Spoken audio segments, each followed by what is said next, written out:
for sale by owner, why you don't need a realtor. Chris, let's go over this again. All right, man. So it's no secret that this market is hot as can be. Sellers are obviously getting an all-time high price for their home. And right now, buyers don't mind paying it because they've been uncuffed from their employer, essentially, because everyone has proven that they can now work remotely. People are getting out of the areas that they don't want to live in anymore, and they're buying regardless of what interest rates are doing right now. Whether you have representation or not, that home's going to sell if you market it correctly. So I just want to go over some of the stuff that I do to move homes that, I figure these sellers, they want to move them. My job is to help you move a house, regardless of if you use me or not. So let's do it. Yeah, let's do it. All right, let's start. What would you recommend? All right, so I always first start out with how are we going to price the home? The most common method that real estate professionals use to find the best sales price for the home is called a CMA, a comparative market analysis. So the easiest way to explain a CMA is basically taking properties near you that have recently sold and comparing how much alike are these properties to yours and what did they sell for recently. So the idea behind that is you'll usually do properties that have sold within the last 6 months, because that's the same approach that a property appraiser would use. You're going to want to look at the actives in your neighborhood to see what people are currently asking for the homes. You're going to want to look at the pendings to see what buyers are currently willing to pay, even though none of them have closed out and haven't gone through appraisal yet. And then, of course, you're going to want to look at the solds to see what did appraise. And you're going to kind of use all three of those different categories to figure out where you should be at based on price. One of the most important parts in that is to look at your days on market, or your DOM. Sometimes you'll see it abbreviated as ADOM or CDOM. It all has to do with days on market. A house that is fresh on the market, looks good, is going to always get the highest price as long as they're priced right. Whenever you see a house that is not priced right, usually those are the ones that sit there forever on the market until they either get a lowball offer or expire. That's really the only two things that can happen with a house that's priced incorrectly. Is you're going to get a lowball offer. You're absolutely not going to get the price that you want for it because you didn't, take a wise approach to it, or it's going to expire off the market. Either way, you're not getting paid. But Chris, I'm not in a rush to sell my house. So that's all good. Why not price, let's say my house is worth $3. Why not price it at $350? So you can run into some potential issues there. So if you have a customer who's willing to pay full price, let's say it's worth $3 and someone is like, yeah, I'll pay $350 for it. It'd be wise to think of what's going to happen with appraisal, because if the appraisal comes back at $300 and the person is $350 and they don't have any extra money to fill in that appraisal gap, you're going to have to renegotiate. Either, okay, I'll let it go for $3, or sorry, dude, we got to cut ties and I'll find someone else who has the cash for it, So ultimately it's dependent on what goal you have for your home. Everyone's goal is different. Some people want to get paid. Some people want to get paid now. Some people want to get paid eventually. And some people just don't care. They're just, I just want to go somewhere else. And so you need to prioritize what your absolute goal is. Because if your goal is to absolutely get the highest amount of money possible, you got to hit the market at just the correct angle. Otherwise, you're shooting yourself in the foot. Your days on the market are going to run up way higher than they should. And it's never good. It's never good. So always do a CMA. If you guys, have any questions on how to do CMA, how should, this house is 1,200 square feet, mine's 1,600 square feet. How do those compare? Just call me. I can tell you, it's not that big of a deal. So yeah, that's how to price the home. Sweet. I'm like, what's next? All right. Next is how to describe your home in your post. So if I were to tell you that I live downtown, you'd probably say something like, oh, nice. If I were to tell you that I live in the famous Ocala Historic District next to some of the loveliest Victorian style homes in a very quiet neighborhood, my cost of living is dirt cheap and I'm super close to Ocala's square. Man, that sounds great. You're that close to the downtown square, and and that's where all the energy in the city is. It's always in the square. So although I'm kind of telling you the same story either way, the second way was way more descriptive, and it puts a lot more love into it. And honestly, that love is the key to everything, including pricing your own home. Seriously, let's love. Yeah, man. So that's the way you gotta describe your stuff. Only you have the best memories in that house, and you gotta convey that loving energy to the next person because they don't know your house from the next one up the road. So if you can put that much more colorful description into it, people are going to start to imagine themselves in it, and that's what you want to do.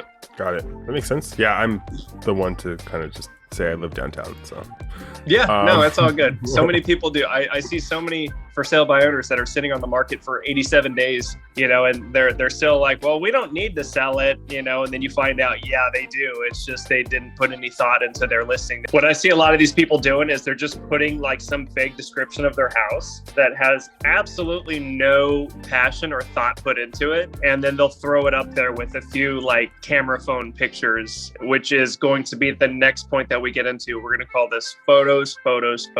So if you take a minute to think of your favorite home that you've seen on Zillow, chances are that these photos were not taken with someone's camera phone while their dog laid on the couch, the TV on, ceiling fan going. First impressions absolutely last forever. So if you're trying to make thousands and thousands of dollars, it might be worth investing a couple $100s into some photography to make sure that your house sells before your neighbor's house does. I mean, the choice is obvious. You can't be cheap whenever you're talking about trying to turn a real profit on something. You got to put some effort and some love into it. What's the best way to find, I guess, a real estate photographer? So just Google it, Yelp it, or something? Yeah, so that's a great question. So real estate photographers are everywhere. You can Google your local ones. I mean, if you're in the region that I'm in, like Marion County and all that, I know some of the best real estate photographers, and it's some of these packages start out at $125, and they're professionally done photos. They make your house, they make it look way better than you could ever make it look with your iPhone camera. I mean, I have the top of the line iPhone, and there's nothing like the artist's touch. You know what I'm saying? It takes great photos, but it'll never be like my people do. And that's why I still use my people.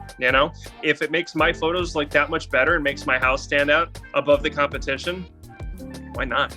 Yeah, that makes sense. Yeah, and plus people are, when you're searching for houses, you're comparing like multiple houses. So the ones that have bad photos, you're probably just going to skip over. Yep. You're always making that list of your favorites. Yeah. And if your house is here with the ugly photos and everyone else had, this is probably going to be looked at last, even though the house was awesome, but it couldn't be conveyed through the photos because you didn't take any, time or effort, or just do it. yeah. It's worth it for sure. Absolutely. That's going to attract a lot more buyers, and that's our next point. Now we're going to go over how to find buyers. So when your home is marketed correctly, it's going to stand out above the crowd like a lighthouse, while all the other homes kind of fall by the wayside, like the last kid picked for the basketball team. Finding a buyer, it's not as simple as logging into a database and picking the person who best suits your home. There's millions of buyers out there. It's all about having the right home. So, for example, no matter how amazing your 3-2 block home is, it's never going to appeal to the guy actively looking for a 2-bedroom townhouse. He doesn't care. So if you keep a basic knowledge of markets, sales, and then with the right websites, you can absolutely create an unforgettable experience for the people who are coming through. And it's going to pull so many buyers your way because word is going to spread about it. So there's tons of videos on YouTube that can teach you basic sales skills because it's all psychology. You want to be a magnet to people, and certain energies that you give off draw people in, certain energies draw people away. It's not everyone knows what to do, what to say, or even how to say it. So look up on YouTube, get creative with it. There's books you can read on sales. Also try maybe hosting an open house, beverages, food, that kind of stuff. People love food. They'll show up just for the food and they'll tell their friends about it. So I absolutely recommend feeding the neighborhood. But yeah, and then, if you're going to have something like that, make signs and post them all over the neighborhood that lead to the main road, so that way it's like, hey, open house this way, or home for sale this way. Because if no one can see your home, they're not going to know that it exists, even if they're in the market for specifically what you have, So as far as marketing goes, I recommend advertising on some websites. Besides the MLS, the 4 top sites that buyers use when looking for a home would be Zillow.com, Trulia.com, Realtor.com, and Homes.com.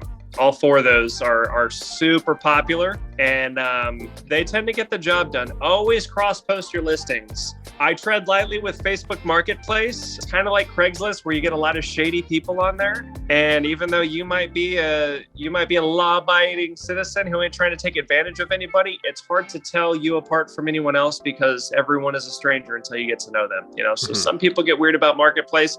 You might have great success with it. I have, but I've also known people who didn't, So it's totally up to you.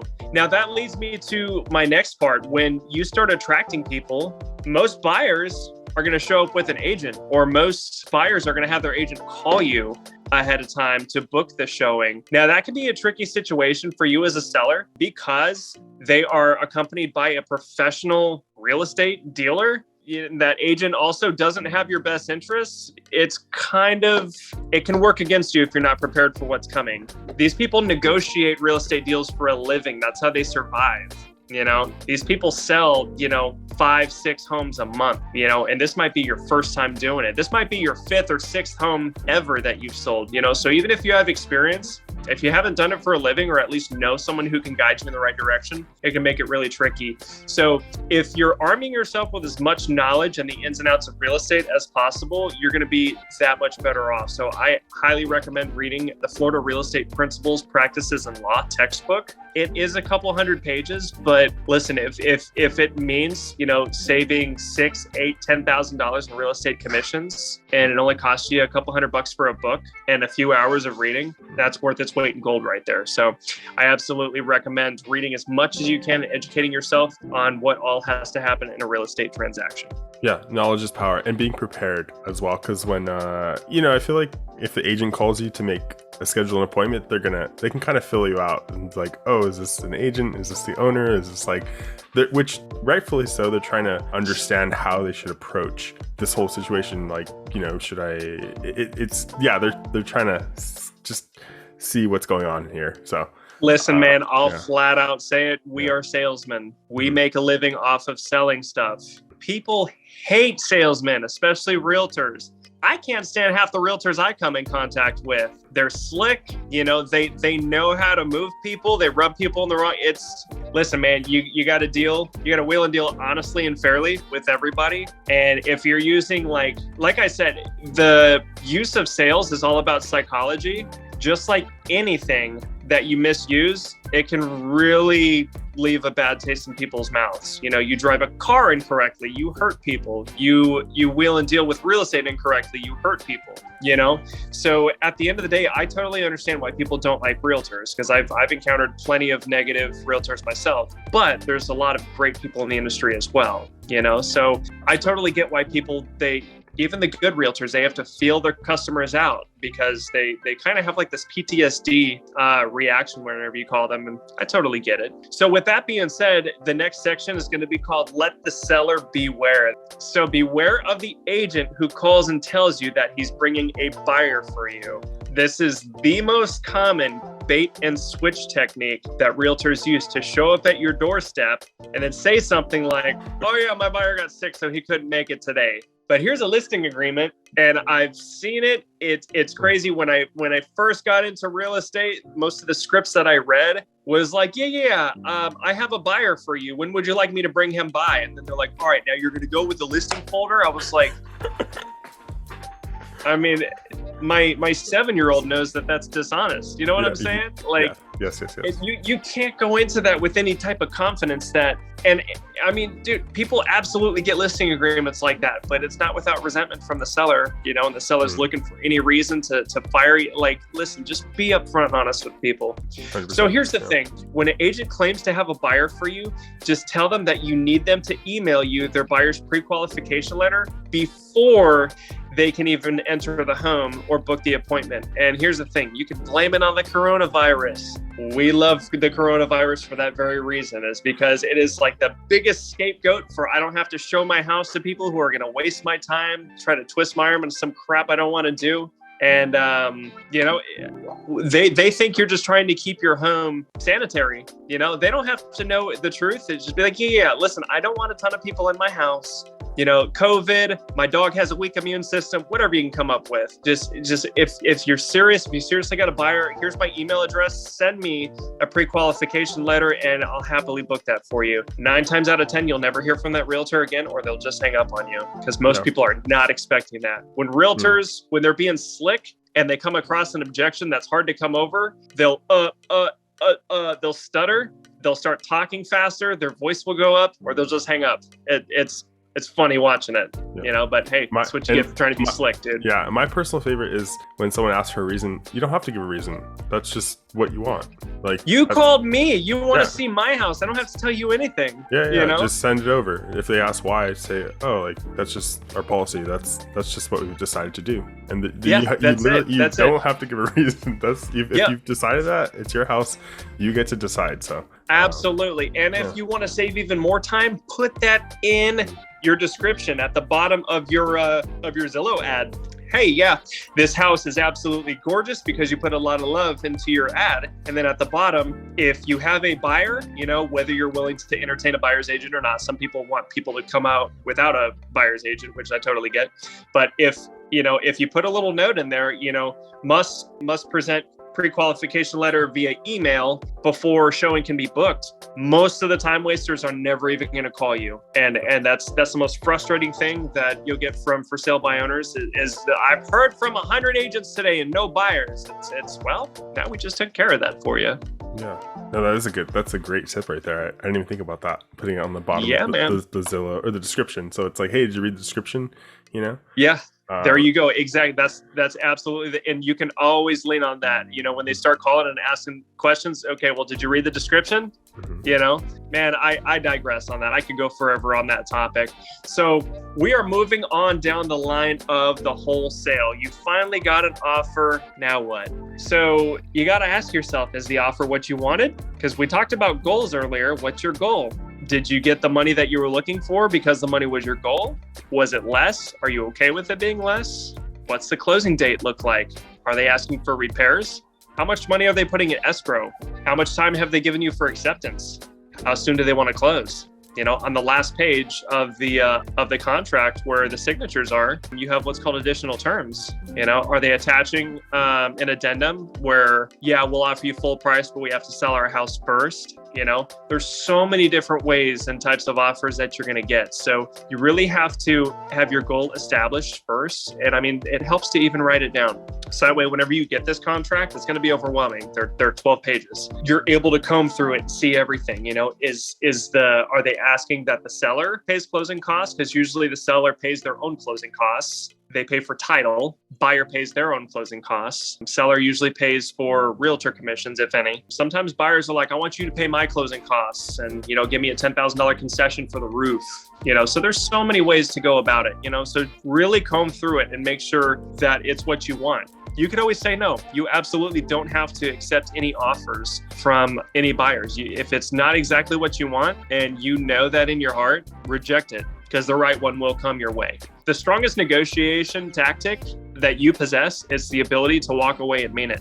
Whoever needs the deal the least is the one who's in control. And that's something that you guys can always rest your head on as being firm. It's a real thing. So if you accept a low offer and fear that there might not be another one, you're not doing yourself a favor. I promise you there will be another one as long as you follow everything that you're supposed to do. So you didn't spend your hard-earned money and precious hours of work on this home just to give it away whenever the waters get rough. So I'd recommend reading a book called Never Split the Difference by Chris Voss. He's a professional negotiator. He was actually the head negotiator for the FBI for several years. And he teaches that the negotiation tactics that the professionals use when talking to terrorists, hostage, it's the same tactics used in negotiating a real estate deal, negotiating a toddler's bedtime. It's all the same stuff. It's a very short book and it teaches you how to get your way in things whenever you're dealing with anybody. So that's a great book to read. So the next section is called Under Contract. So congrats, you made it further than most sellers do on their own. Whoop, whoop. So it looks like you played your cards right. Now it's time to get the title work going. Make sure that the survey's in order, helping with the orchestration of inspection, appraisal, and any repairs that you might have promised your buyer. Pay attention to the wording on the contract. Make sure that you and your buyers are both keeping up with the time restrictions and promises that are made within, because it can quickly become a difficult task, if you start falling behind on stuff. If it's like, okay, when did the inspection period end? Oh crap, they're wanting to pull out. Does the escrow go to me? Does it go to them? Can I stop them from pulling out by willing to do this or do that? It can get a little muddy. So if you ever have any questions, give us a call. We'll tell you what you should do right there, and that'll help lighten up your burden. It's really a win-win for you.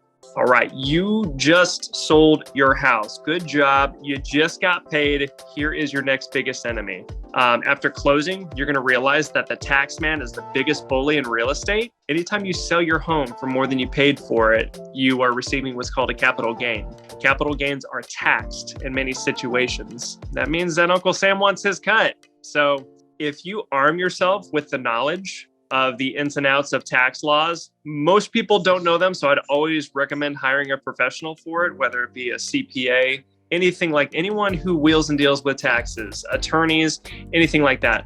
That's going to save you a ton of money, because they're going to tell you how much you have to pay in taxes for the house, if any. And it's all determined by how long you lived there, what type of loan you had, what your capital gain number was. There's a lot of numbers that go into it and lots of weird little laws. But the thing is, the idea is to retain as much money as possible on the sale of it. So I always recommend, as soon as you get paid, set that money aside, call a professional, ask them about 1033 exchange, that type of stuff. Because there's a lot of ways that you can dodge having to pay taxes. Whenever I say dodge, I mean defer.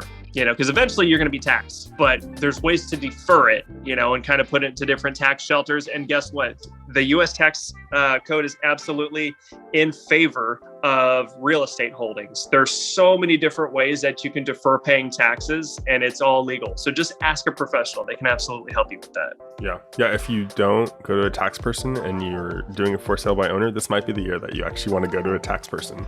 If you do it yourself, this is the year you find somebody to help you. Yeah. If you're like, oh, look at that, I just netted $300,000 on this house, great. And it's the first thing most people start doing is they start spending it, and it's next thing you know, it's gone. And they're like, what's a capital gains tax?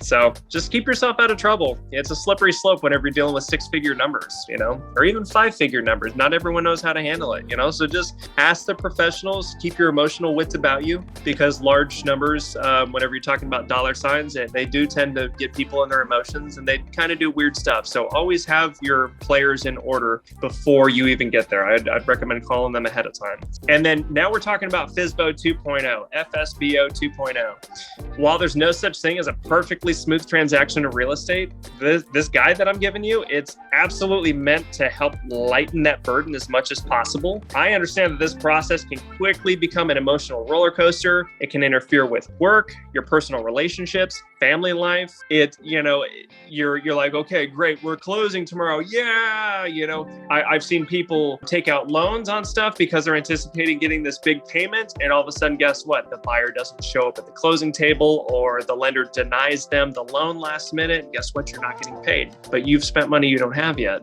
So I absolutely recommend the FSBO 2.0 program. It's where we take as much of the burden off of your shoulders as you'll allow us to, while still netting you the money that you need in your pocket. You deserve to sell your home as fast as possible while getting the money that you need. That's why you started this, is you wanted to some type of increase in your life. You wanted to increase in the quality of your life, whether that be through dollars, through a better property. So just let us help you out. What's up, guys? Chris the Ocala Realtor here. Thank you so much for watching. If you enjoyed this video, check out the next one, and don't forget to subscribe.